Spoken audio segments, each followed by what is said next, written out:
का बहुत बहुत स्वागत है। मैं सलोनी कश्यप। आइए नजर डालते हैं आज की कुछ खास खबरों। पीलीभीत के युवक की सड़क हादसे में हुई दर्दनाक मौत।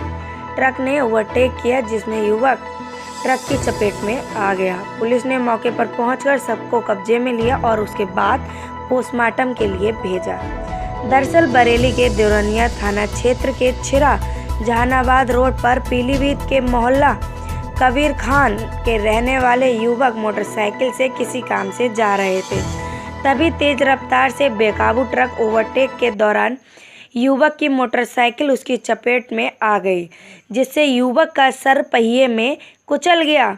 युवक की मौके पर ही तुरंत मौत हो गई।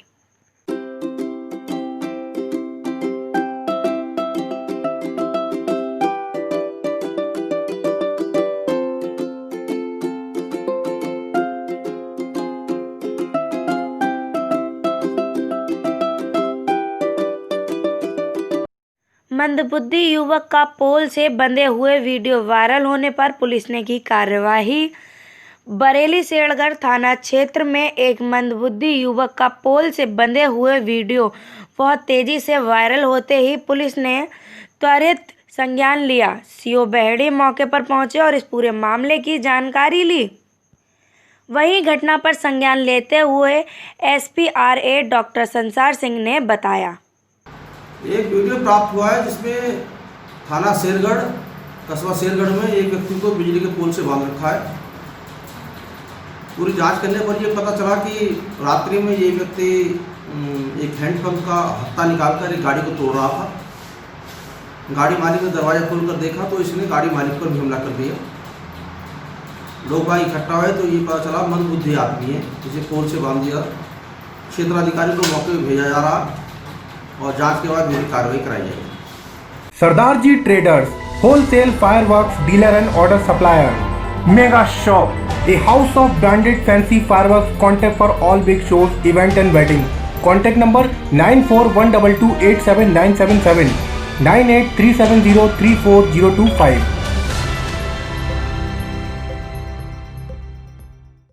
सहकारी समिति के पदाधिकारियों ने किया संवाद।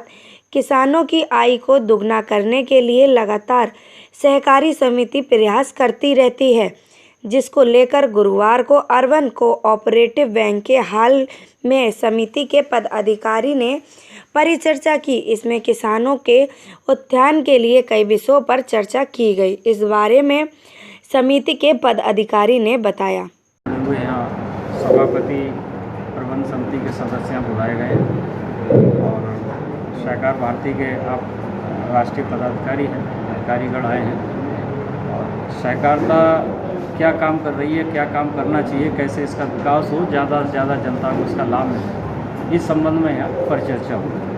ये सहकारिता के माध्यम से किसानों की आय दुगनी करने का प्रयास हो सकता है तो सहकारिता से हो सकता है।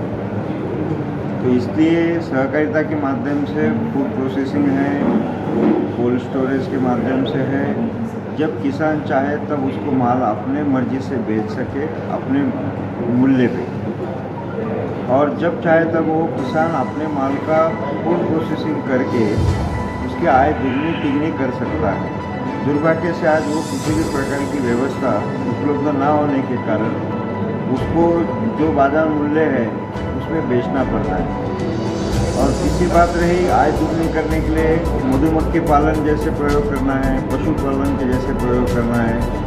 इसके माध्यम से किसानों की आय दुगनी करने का प्रयास सहकारिता से हम कर सकते हैं और हमारे देश में अच्छे सफल प्रयोग हुए भी है। देश में हमारे अमूल ऐसा है कि वो एशिया में सबसे बड़ा कोऑपरेटिव मिल्क डेयरी है। आज रोज पर डे 1 करोड़ लीटर दूध वो कलेक्ट करता है और लाखों किसानों को गाय और भैंस वो देते हैं और विदाउट पैसे बाद में दूध कलेक्ट करते हैं, उसके माध्यम से उनका पैसा वो डिडक्ट करके देते हैं। और जानवर को इंश्योरेंस है, जानवर का डॉक्टर की सर्विस है, उसके खाद्य की है, वो सब सुविधाएं अमूल के माध्यम से दी जाती है। तो इसी प्रकार से उत्तर प्रदेश में भी डेयरी के लिए बहुत बड़ा स्कोप है। तो तो इसलिए सहकारिता के माध्यम से दुग्ध व्यवसाय बड़ी मात्रा में करना चाहिए। इसी प्रकार से फिशरिंग जैसा भी एक बहुत बड़ा सेक्टर छूटा है और जिसको हमारे देश के प्राइम मिनिस्टर है उन्होंने ब्लू क्रांति के नाम से अभी 20,000 करोड़ रुपया ये फिशरिंग कोऑपरेटिव के लिए उन्होंने अभी ये किया है। और तीसरा एक महत्व का बिंदु है, आज के समय में स्वास्थ्य की सुविधा जो है वो एक तो कम है और बहुत महंगी है। अभी हमने कोरोना में भी देखा कि कहाँ 50 लाख 25 लाख 15 लाख ऐसे लोगों को देने पड़े और डर था। लेकिन गवर्नमेंट के हॉस्पिटल है वहाँ सुविधाओं का अभाव है और प्राइवेट हॉस्पिटल है वहाँ पैसा ज़्यादा है। ये दोनों के बीच का रास्ता है वो कोऑपरेटिव हॉस्पिटल बना सकते हैं और ये महाराष्ट्र में, कर्नाटक में, केरल में, कुछ प्रमाण में मध्य प्रदेश में ये हमने प्रयास शुरू किया है जो सहकारी तत्व पे रुग्णालय शुरू करेंगे। तो ये दोनों के बीच का एक मॉडल है। तो ये स्वास्थ्य के बारे में भी सहकारिता में अच्छा होगा। और अभी हमारी केंद्र सरकार ने आयुष्मान सहकार ऐसा भी नई घोषणा भी की है। हमने 2 साल पहले से कोऑपरेटिव हॉस्पिटल का प्रोजेक्ट किया है, अभी ये गवर्नमेंट ने डिक्लेयर किया है कि आयुष्मान सहकार, तो उसके माध्यम से वो कर ही रहे। और एक महत्व का बिंदु है जो मैं उत्तर प्रदेश के बारे में खास करके कहने वाला हूँ। मैं महाराष्ट्र से बिलोंग करता हूँ। महाराष्ट्र, गुजरात, कर्नाटक ये राज्यों में क्रेडिट सोसाइटी चलती है और लगभग 1000 करोड़ का टर्नओवर करती है क्रेडिट सोसाइटी। और लोग सुबह आएंगे तो शाम को उनको 2 लाख रुपए से 10 लाख रुपए तक की राशि क्रेडिट सोसाइटी दे सकता है रूम के तौर पे। लेकिन मैंने पूरे उत्तर प्रदेश में 24 करोड़ पॉपुलेशन का उत्तर प्रदेश है और यहाँ केवल वेतनभोगी कर्मचारियों की ही क्रेडिट सोसाइटी है, बाकी कोई क्रेडिट सोसाइटी को परमिशन नहीं है। पूरे भारत में 1.5 लाख क्रेडिट सोसाइटी है, उसमें से सबसे ज़्यादा 50-60 हज़ार क्रेडिट सोसाइटी महाराष्ट्र में है। और ये क्रेडिट सोसाइटी के माध्यम से जो साहूकारी है, जो ब्याज से पैसा देने वाला है, वो लगभग 90% हमने समाप्त किया है, महाराष्ट्र, गुजरात, कर्नाटक। लेकिन उत्तर प्रदेश में ये क्रेडिट सोसाइटी की कंसेप्ट ही नहीं है। तो ये थोड़ा लाना चाहिए। इसके कारण थोड़े गरीब तबके के लोग हैं, हम जो 12 बलूदार कहते हैं, नाई है, मोची है, चर्मकार है, धोबी है, सुतार है, सब्जी बेचने वाला है, चाय बेचने वाला है, ऑटो चलाने वाला है, ऐसे छोटे छोटे तबके के लोगों को 25,000, 20,000, 50,000 इससे बड़ी राशि नहीं चाहिए। लेकिन ये राशि देने के लिए भी आज किसी भी प्रकार की सुविधा नहीं है। बैंक में जाएंगे तो आपको खड़ा भी नहीं करेंगे। कोऑपरेटिव बैंक पे मैं अभी बात कर रहा था वीरेंद्र जी से, वो भी बहुत कम संख्या में है। अकेले महाराष्ट्र में 1650 शेड्यूल और कोऑपरेटिव बैंक है देश में, उसमें से 550 केवल महाराष्ट्र में और 300 के करीब गुजरात में, 400 के करीब कर्नाटक में। बचे हुए पूरे भारत में 200-250 कोऑपरेटिव बैंक है। आप उत्तर प्रदेश में लेंगे तो 50-60 भी कोऑपरेटिव बैंक मिलेंगे नहीं। ठीक है सर। तो सामान्य व्यक्ति जाएगा कहाँ? तो इसको बढ़ावा देने के लिए हम जगह जगह सहकार भारती के माध्यम से सहकारिता को कैसे बढ़ा सकते हैं, किसानों की आय कैसे दुगनी कर सकते हैं, इसके बारे में सब जगह ऐसी संगोष्ठियाँ हम कर रहे हैं। मैं अभी उत्तराखंड से आया हूँ, अभी यहाँ उत्तर प्रदेश में, यहाँ से मैं बंगाल जाऊँगा। तो बड़ी मात्रा में सहकारिता को लोगों तक लेके जाना और उसके माध्यम से कैसे परिवर्तन ला सकते हैं, इसके बारे में प्रयास। Ambe store, fireworks dealer Faridpur वाले, होलसेल ब्रांडेड आतिशबाजी डीलर एवं ऑर्डर सप्लायर। अमरीश कुमार अग्रवाल 09837015945, वैभव Agarwal 09897093783। Address 100 FITA road, Veer Savarkar Nagar चौराहे के पास, बरेली, उत्तर प्रदेश। बलरामगढ़ में युवती की हत्या का मामला प्रकाश में आया, जिसको लेकर महिला जागृति मिशन ने जिला अधिकारी के माध्यम से राज्यपाल को संबोधित ज्ञापन भेजा, जिसमें मांग की गई है कि उत्तर प्रदेश सरकार लगातार महिलाओं के उत्थान के लिए तमाम योजना चला रही है, उतना ही महिला और युवती के लिए परेशानी का कारण बन रहा है। जिस तरीके से बलरामगढ़ में युवती को मार डाला गया जो IAS की तैयारी कर रही थी, उसकी महिला जागृति मिशन के पदाधिकारी के निष्पक्ष जांच कराने व दोषियों के खिलाफ कार्रवाई करने की मांग की। क्या नाम है आपका? डॉक्टर मनु नीरज। क्या कहना चाहती हैं? कल की जो घटना हुई है उसके बारे में ज्ञापन देने आए थे महामहिम राज्यपाल के लिए। जिलाधिकारी महोदय के द्वारा ये चाहते हैं कि इस तरह की घटनाएं की पुनरावृत्ति ना हो, लेकिन वो बराबर होती जा रही है। एक तरफ नारी शक्ति अभियान चलाया जा रहा है, एक तरफ बेटी बचाओ बेटी पढ़ाओ अभियान चलाया जा रहा है। तो ये कैसा अभियान है कि जितने अभियान चलाए जा रहे हैं उतनी ज़्यादा वारदातें बढ़ रही हैं। चूँकि जो अपराधी है वो राजनीतिक संरक्षण प्राप्त है, उसका परिवार बहुत दबंग है, सारा कुछ है। मुझे नहीं लगता कि उस बेटी के साथ न्याय होगा, जबकि इतनी पढ़ी लिखी लड़की, महत्वाकांक्षी लड़की जो IAS बनना चाहती थी, लेकिन उसके सब कुछ सपनों का सत्यानाश करके उसको बेमौत मारा गया है। और इसकी जांच हो और जल्दी से जल्दी न्याय मिले और सज़ा ऐसी मिले कि दोबारा कोई भी हिम्मत ना कर सके। जो कि ये कह देते हैं कि फास्ट ट्रैक में मुकदमा चल रहा, 7-7 साल लग जाते हैं। दिल्ली की बेटी को 7 साल लगे न्याय लेने में, तो इस समय नहीं पता कि इसे 14 साल लगेंगे, कितने लगेंगे।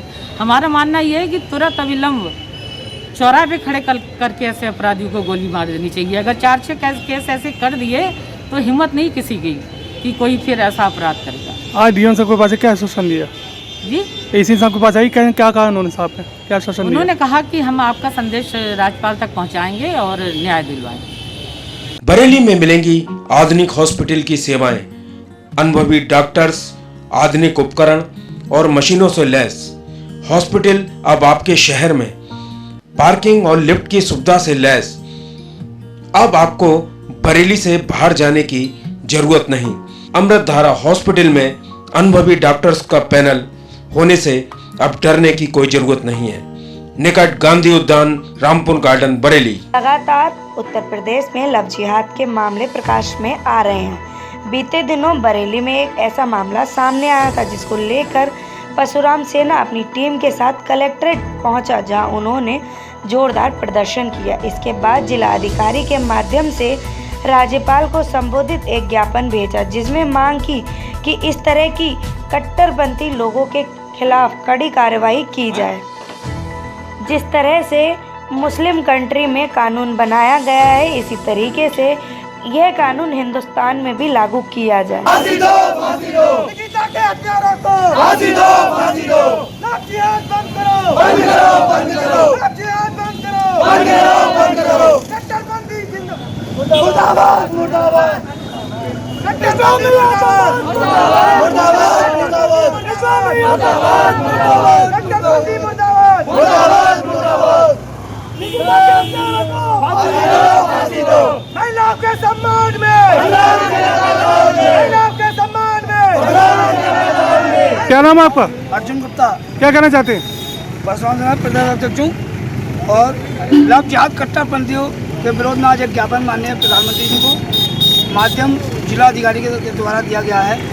इसमें आजकल जो कट्टरपंथी द्वारा एक जो विशेष रूप से जो कार्यक्रम चल रहा है कि हिंदू लड़कियों को पहला फुसला के ले आना, और जो लोग नहीं मानती हैं लड़की महिलाएं या लड़कियां, तो उन्हें गोली मारकर उनकी हत्या कर दी जाती है। कोई महिला बाजार के लिए घर से निकलती है, उसके साथ छेड़खानी होती है, तो उसके पति अगर उसका विरोध करते हैं तो उसे चाकू से मार दिया जाता है। हम ऐसी कट्टरपंथी मुस्लिम विचारधारा का विरोध करते हैं और भारत सरकार से कुछ मांगे हमने रखी हैं। जो भारत सरकार से हम मांग करते हैं कि कट्टरपंथी जो विचारधारा, जैसे फ्रांस और सऊदी अरब ने कट्टरपंथियों के विरोध में जो कानून बना रखे हैं, वैसे ही कानून भारत में बनाए जाएं, जिससे हमारी महिलाएं और बच्चियां सुरक्षित रहें। मिशन शक्ति अभियान के तहत विकास भवन में की गई मीटिंग। उत्तर प्रदेश के मुखिया योगी आदित्यनाथ द्वारा चलाई गई मिशन शक्ति अभियान को बढ़ावा देने के लिए गुरुवार को विकास भवन में सीडीओ की अध्यक्षता में एक मीटिंग का आयोजन किया गया, जिसमें एनजीओ व समाज सेवियों ने बढ़ चढ़कर हिस्सा लिया। इस मौके पर सीडीओ ने बताया, जैसे कि हम सभी जानते हैं कि दीपावली खुशियों का त्यौहार है, खुशी बांटने का त्यौहार है। तो इसी को ध्यान में रखते हुए हमने एक दानोत्सव बेसिकली कलेक्शन ड्राइव का इनिशिएटिव स्टार्ट किया है कि सभी government departments, banks, civil society, NGO, public जो भी चाहे इसके अंदर जो यूटिलिटी के आइटम्स हैं, कपड़े हैं, बुक्स हैं, बच्चों के टॉयज़ हैं और भी जो चीज़ें हैं, जो भी डोनेट करना चाहता है वो ये सामान डोनेट कर सकता है। और हम लोग ये सामान ऐसे गरीब तबकों के साथ में शेयर करना चाहेंगे जिनके पास में ये बेसिक सुविधा भी अवेलेबल नहीं है। तो कोशिश यही है कि जॉय ऑफ गिविंग, कि कुछ देने का जो खुशी है, तो हम लोग कुछ शेयर करके ऐसे लोगों के साथ शेयर करें जिनके पास कोई भी बेसिक फैसिलिटी अवेलेबल नहीं है। तो इसी के मद्देनज़र हमने 2 नवंबर से लेकर के 10 नवंबर तक का ये इनिशिएटिव स्टार्ट किया हुआ है। आज जो ये कार्यक्रम मुख्य विकास अधिकारी महोदय की अध्यक्षता में चालू हुआ है विकास वन सभागार से, इसका मुख्य उद्देश्य ये है कि माननीय मुख्यमंत्री जी के जो मिशन शक्ति अभियान है, इसको हम कैसे जनपद बरेली में बहुत अच्छे प्रयास से सफल बनाएं और इसको निरंतर चालू रखें। इसी के लिए आज यहाँ पर बहुत सारे हमारे क्लब, समूह, समाज सेवी संगठन, स्वयंसेवी कार्यकर्ता और सारे विभागों के अधिकारियों के साथ एक मीटिंग आयोजित की गई है, जिसमें मिशन शक्ति अभियोजना की कार्य योजना हम लोगों ने तैयार करने के लिए काफ़ी डिस्कस किए हैं बिंदु। दूसरा जो सर का एक इनोवेशन है कि दानोत्सव, जॉय ऑफ गिविंग, दिवाली का समय है, लोग अपने घरों की सफाई करेंगे। तो सभी से एक सर की और हमारी अपील है कि जो हमारे ज़रूरतमंद बच्चे हैं, महिलाएं हैं, बेटियां हैं, उनको जो हमारा सामान है जिसको हम यूज़ नहीं कर रहे हैं लेकिन दूसरे लोग उसको यूज़ कर सकते हैं, ऐसे सामान को, कूड़े को नहीं, अच्छे सामान को हम लोग दान करेंगे और गरीब ज़रूरतमंदों तक उसको उपलब्ध कराएंगे। इसके कलेक्शन के लिए और डिस्ट्रीब्यूशन के लिए हम लोग अपने एनजीओज़ का सहयोग लेंगे, सरकारी विभाग भी रहेंगे। इसके प्रचार प्रसार के लिए हम सारा electronic media, print media plus हमारे रेडियो, एफएम आदि को पार्टनर बना रहे हैं, जिससे कि जो सभी दिवाली में खुशियां सबके घर आएँ, कोई ऐसा घर हम लोगों से ना छूटे जहाँ पे ये सामान ना पहुँच पाए। और मिशन शक्ति हो या बेटी बचाओ बेटी पढ़ाओ हो, सभी को इसका एक अच्छा हिस्सा बनाया जाए और बृहद स्तर पर इसका संचालन किया जाए। इसी के लिए आज यहाँ पर महिला कल्याण विभाग के द्वारा मीटिंग आयोजित कराई गई है। डीएसएम शुगर मिल मीरगंज में पूजन के बाद शुरू हुई पराई सत्र। धामपुर शुगर मिल मीरगंज में गुरुवार को पूरी विधि विधान के साथ हुई पराई सत्र। यूनिट हेड ने मिल के समस्त अधिकारी और कर्मचारी के साथ हवन पूजन किया, जिसके बाद गन्ने को चैन में डालकर शुरू की पराई। क्षेत्रीय किसानों से मैं यही कहना चाहूँगा कि वो अपना गन्ना साफ़ सुथरा लाएं और किसी भी तरह से अपनी फैक्ट्री के लिए रिकवरी का ध्यान रखें। उन्नति किसानों की होगी और उसमें जो है फैक्ट्री पूरा सहयोग करेगी। इसके साथ मैं एक चीज़ और कहना चाहूँगा, कोई भी हमारी फैक्ट्री में घटतोली नहीं होगी, ये मेरा कमिटमेंट है किसानों के साथ। कहीं किसी भी क्षेत्र में कहीं पे भी जहाँ हमारा सेंटर हो, गेट हो, कुछ भी हो, अगर कोई उपद्रव करता है या किसी तरह का कोई परेशान किसानों को करता है तो उसके लिए फैक्ट्री साथ है किसानों के। और अपना गन्ना जितना अच्छा पैदा होगा उनकी पैदावार भी बढ़ेगी, इससे उनकी जो है उनकी उन्नति भी होगी, किसानों की भी, उसके साथ साथ फैक्ट्री की उन्नति। सर पिछले सत्र में देखा गया था एक बीमारी थी लाल सड़न वाली, वो सर उसमें क्या हुआ, इस बार कोई इम्प्लीमेंट हुआ है उस बीमारी पे? हाँ, इस बार हमने रोगिंग किया है उसमें, और लेकिन अभी बीमारी काफ़ी है इस क्षेत्र में। उसके लिए हमने ब्लीचिंग पाउडर का, गन्ने का बीज का उपचार का, 118 की बुआई भी हम करा रहे हैं, बीज बदलने का। हम ये 2-3 प्रयास लगातार करा रहे हैं। तो ट्रैफिक को लेकर क्या नियम है कि देखा जाता है जब यहाँ पे सीज़न होता है तो रोड पे काफ़ी नेशनल हाईवे पे गन्ने की ट्रॉलियाँ खड़ी होती हैं और भी गाड़ियाँ खड़ी होती हैं, उसके लिए क्या व्यवस्था की गई है? इस बार हमने जो हमारी ट्रांसपोर्ट लगभग 300 चलती थी ट्रक ट्रॉले मिला के, इस बार वो हमने 140 के आसपास कर दिया गया है। एक तो ये महत्वपूर्ण बदलाव चीनी मिल ने किया है। दूसरे ही हमने आरओबी के लिए यहाँ के जो प्रतिनिधि हैं, जनप्रतिनिधि, विधायक जी हुए, सांसद जी है, उनसे सिफारिश करके इसके आरओबी के लिए एक प्रार्थना पत्र दिया है, जो उन्होंने आगे पीयूष गोयल जी को फॉरवर्ड भी कर दिया है। सर सत्र में भारी गन्ना तो नहीं तोला जाएगा? सुनने में शिकायतें मिलती रहती हैं कभी कभी कि भारी गन्ना आता है लेकिन वो तुल नहीं पाता है यहाँ पे। बाहरी गन्ना कोई नहीं आएगा, ये हमारा किसानों से कमिटमेंट है। पहले हम किसानों का सारा गन्ना पे लेंगे, एक एक गन्ना किसानों का यहाँ पे लेगा, बाहरी गन्ना कोई नहीं लिया जाएगा। सर देखा जाता है छोटा किसान वो बहुत परेशान होता है, कहता है कि हमारी पर्चियों का काम नहीं हो रहा, बड़े किसानों की पहले पर्चियाँ लगाई जा रही हैं, इसमें सर क्या कहना चाहिए? ये सिस्टम सब सरकार के पास है, इसमें फैक्ट्री का कोई रोल नहीं है, कैलेंडरिंग पे सब सिस्टम चलता है।